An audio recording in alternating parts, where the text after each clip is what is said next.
Hello, this is Two Ladies Midwest Adventures. I'm Julietta, and I'm reading The Days of the Martyrs. We are on chapter 5, second part. I put this in part because this would be hour-long reading. Let's see, where was I at? Right, okay. It's easy to see that these obscene cults could confuse themselves with Christianity in popular imagination. Many otherwise fair-minded Romans, such as Tacitus, were convinced that Christianity was simply another gross, depraved, original cult working to further undermine traditional Roman values of thrift, frugality, hard work, and devotion of the gods of the state. Oh, wait a minute. I think I read this.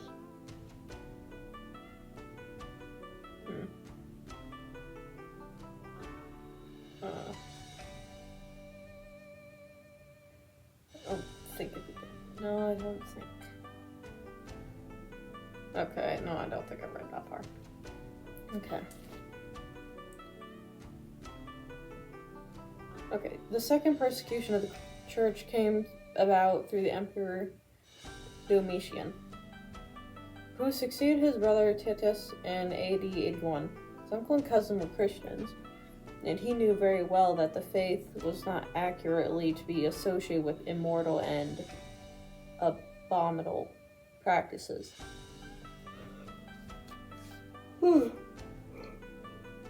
His reason for persecuting the church lay simply in fact that he was fearful, suspicious, and bent on absolute power, like Nero, to whom he was frequently compared. Domitian lived in such mortal fear of revolution that he did not hesitate to eliminate anyone whom he viewed as a potential threat. He also took the imperial cult very seriously. Sacrificing incense before the emperor's statue was for him an indispensable act of loyalty. Refusal to do so was treason. We do not know very much about the persecution under Domitian. Clement I, the Bishop of Rome, wrote the misfortunes and catastrophes that overwhelmed the Christian communities, both at Rome as well as the provinces. Christians were not Domitian's only victims. Philosophers and intellectuals of all types, and leaders of all unauthorized cults were the diverse victims of the emperor's paranoid wrath. So too were the Jews. But by then, Palestine was a land of utter desolation. Eusebius wrote of the cities of the dead, grisly with the innumerable unburied skeletons of the naked, half-starving survivors, inhabiting a province full of indescribable horrors. Vespasian had decreed that Jews, while still not required actually to sacrifice, were now required to support the national religion with their tax monies, I guess. Vespasian and Titus, however, had not enforced the law. Domitian, in 888, decreed that from then on, not only Jews but Christians as well were to pay the tax. Those who refused had their property confiscated by the government and were sent to concentration camps and various penal colonies. Occasionally, dissidents were put to death, but Domitian seemed to have been much less intent on a bloodbath than Nero. The consul Gabriel was killed, however, as well as the emperor's cousin, Flavicius Semens. Domitia, wife of Flavicius Clemens. Domitia, wife of Clemens, was allowed to live, but exiled to a prison colony on the island of Pandaria, in the Mediterranean. The charge against the prominent people was that they were atheists. That is, they refused to reverence the gods of Rome, including the emperor, and they were therefore traitors and subversives. It was during these days that the Apostle Philip, at the age of 87, was martyred in Hierapolis, in what is now Turkey. And St. John, who was the same age, was exiled from Ephesus to a prison colony on the island of Patmos. There he composed the book that we call the Revelation, or the Apocalypse.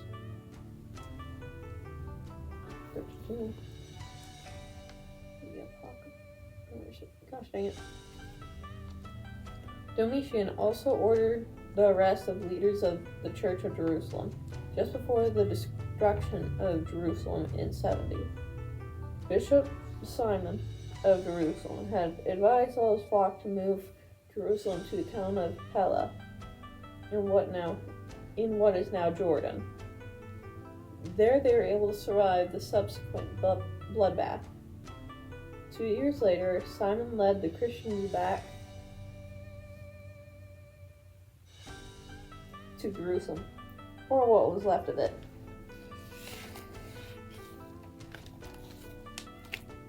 Okay.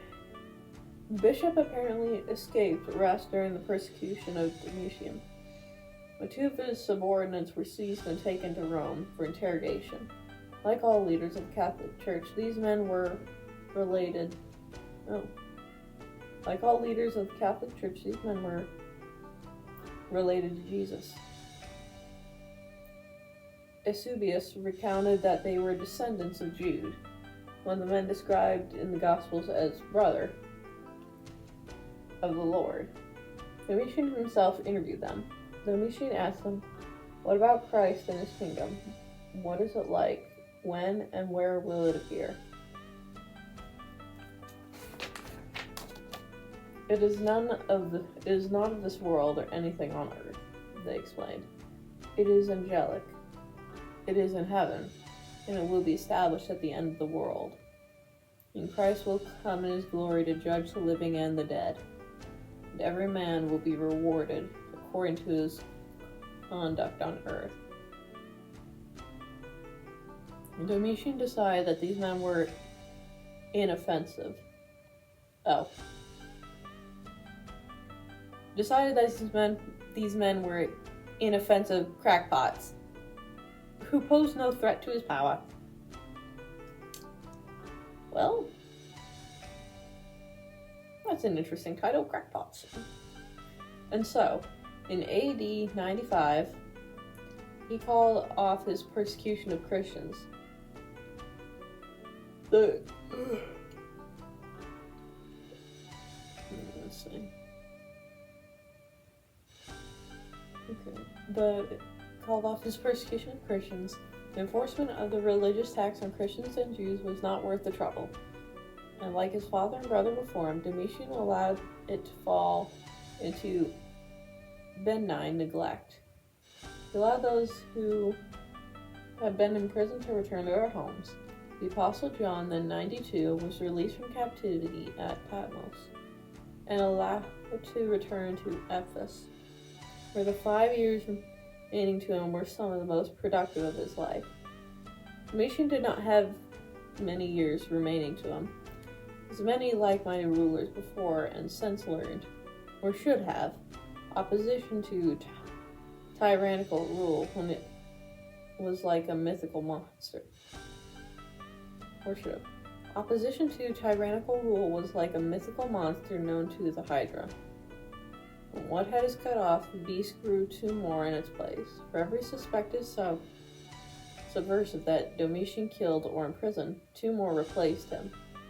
Although he ceased to vent his wrath on Christians, he continue to attack members of the aristocracy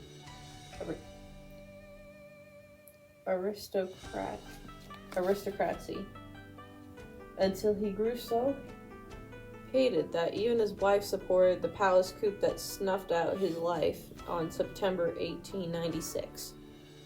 Domitian was succeeded by a senator by the name of Nerva. Although he reigned for only 2 years, he was considered the first of the good emperors, a dynasty that lasted nearly a century. One of the practices that Nerva inaugurated was to appoint his own successor rather than leave the throne to incompetent relatives, or allow succession to be fought out by various contenders after his death. This ensured a succession of able, competent administrators. Yet all of these men persecuted the church. Nerva's designated successor was a highly respected military commander named Trajan, who had been born in Spain of Italian ancestry on September 1853. When Nerva died suddenly of an apparent heart attack in the year 98, Trajan became emperor. One of his first acts was to approach the commander of Praetorian Guard and offer him his sword. Take the sword in order that if I rule well, you may use it for me, but if ill, against me. Well loved and respected, Trajan was accused of making himself too accessible to the common man. I behave toward private citizens, he replied, in the manner of which, as a private citizen, I wanted emperors to behave toward me. During his reign of 19 years, Trajan reduced taxes, built new roads and aqueducts, and conquered parts of what were public welfare to aid the poor and care for abandoned children. He established a system of public welfare to aid the poor and care for abandoned children. And revised the penal code in setting limits to the period of time a person could be imprisoned without a trial. Furthermore, he forbid arrest on grounds of anonymous denunciations, declaring, "It is better to let the guilty go unpunished, drinker and homosexual, go unpunished, than to sentence the innocent." I was wondering, that didn't make sense. It is better to let the guilty go unpunished than to sentence the innocent. Although he was a heavy drinker and a homosexual, these vices were accepted in Imperial Rome. If practiced in relative moderation, these minor indiscretions were overlooked by the public, because he drank all the wine he wanted and yet remained sober. In his relations with the boys, he harmed no one. Trajan took a hard line against Christians, yet, as one might expect of a man renowned as an administrator, his position was clear and methodical. Trajan's reason for upholding at least to a limited extent, the Neronian institution. For upholding a limited extent.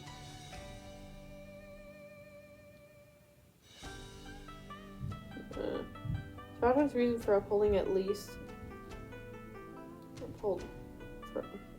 to a limited extent the Neronian institution was his fear of private clubs.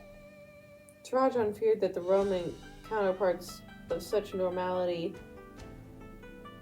in Okush societies as the Masons and Elks, because social organizations begun harmlessly, often became hotbeds of supervision and political unrest. Trajan even rejected a request or a carter for a volunteer.